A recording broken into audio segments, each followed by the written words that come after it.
আমাদের আশেপাশে এমন কিছু মানুষ আছে যারা অন্যের বদনাম বলে নিজে ভালো হইতে চায়। অন্যকে ছোট করলে যে নিজেকে ছোট হইতে হয় সেটা তারা একদমই বুঝে না। তাও আবার সেই মানুষের বদনাম বলে যে নাকি তাকে অনেক বেশি ভালোবাসে। অন্ততপক্ষে মানুষ তো বুঝে যে মানুষটাকে মানুষ এত ভালোবাসে, সেই মানুষটা তার বদনাম বলে, সেই মানুষটা কেমন হইতে পারে। জানি না আমি কি বললাম আর কি বুঝাইলাম। যাই হোক, আমার কিছু ভালোবাসার মানুষ আছে যারা আমাকে অনেক অনেক বেশি ভালোবাসে, আবার কিছু মানুষ আছে যারা আমাকে একদমই বুঝে না। তারা আমাকে হেসে হেসে আমার পিঠে খঞ্জর মেরে দেয় আর কি। সমস্যা নাই, আমি কখনোই কোনো কিছু প্রতিবাদ করি না, শুধু আল্লাহর কাছে ছেড়ে দিই। কারণ আল্লাহ তাআলা যেই বিচার করবেন সেই বিচার আমি কখনোই করতে পারবো না। আমার তো মনে হয় দুনিয়া ছোট্ট একটা জায়গা যেখানে সবার সাথে মিলেমিশে ভালোবেসে থাকা যায়। বাঁচবো আর কয়দিন বলেন?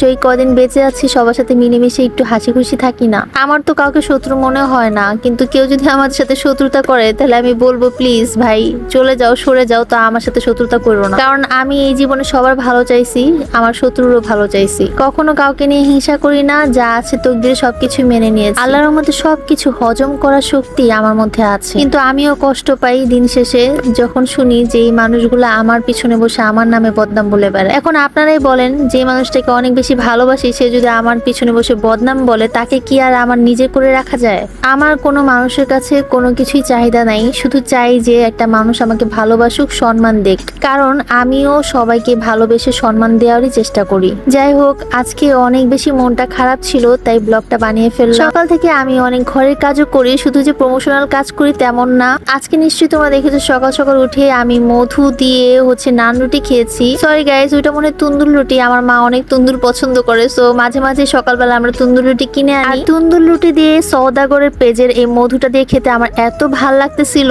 লিটারেলি ওদের মধুটা বেস্ট, আপনারা ট্রাই করে দেখতে পারেন। বিকালবেলা চলে যাই আমি একটা প্রমোশনাল কাজে। মাঝে মাঝে আমি ক্যামেরাম্যান হয়ে যাই। কাকুলি আপুর সাথে গল্প করতে আমার অনেক বেশি ভালো লাগে। কাকুলি আপু এত মিশুক একটা মানুষ। আর সবুর ভাই তো রানটা নিয়ে সেই টানাটানি করতেছিল, বলতেছিল এই রানটা আমি খাবো, তোমরা কেউ খায়ও না। যাই হোক, আমরা তো খেয়ে দিয়ে বের হয়েছি, কিন্তু সবুর ভাই একদমই খায় নাই, তাই আসে একদম খাওয়া দাওয়া শুরু করে দিচ্ছে। এই রেস্টুরেন্টটা এত বেশি সুন্দর ছিল, জাস্ট এখানে কিন্তু আমাদের একটা মিট আপও হয়েছিল। আমাদের বাসা থেকে এই রেস্টুরেন্ট অনেক বেশি দূরে। আর দেখো মাছগুলো কত সুন্দর। রেস্টুরেন্টের নামটা আমি ক্যাপশনে দিয়ে দিব, তোমরা যদি যেতে চাও তাহলে অবশ্যই যেতে পারো। দেন এটা পরের দিনের কথা, আমার খালামণির বার্থডে ছিল, আমি ছোট্ট একটা কেক নিয়ে গিয়েছিলাম। আমি ছোট্ট মানুষ গাইস, তাই আমি ছোট্ট একটা কেক নিয়ে গিয়েছি। খালার বাসায় গেলে যা হয়, খালামণির শাশুড়ি খালামণিকে 3টা পেঁপে দিছে, সেখান থেকে একটা পেঁপে আমাকে দিয়ে দিছে। তারপর খালামণির শাশুড়ি দেশ থেকে পাঠাইছে পুঁই শাক, সজনে শাক, সবকিছুই কিন্তু খালামণি অল্প অল্প করে দিয়ে দিয়েছে। কথা ঢাকা শহরে সবই পাওয়া যায়, কিন্তু কেউ যদি তার গাছের কোনো কিছু পাঠায় সেটা অনেক বেশি ভালো লাগে। দুঃখের বিষয়, এই বাজারের ব্যাগটা হাতে নিয়ে আমাকে বাসায় আসতে হয়েছে। দোয়া করে আল্লাহ তাআলা সবাইকে হেদায়েত দান করুক এবং সবাইকে সহি বুঝ দান করুক। সবাই ভালো থেকো, সুস্থ থেকো, আর আমার জন্য অনেক অনেক দোয়া করো। Thanks for watching.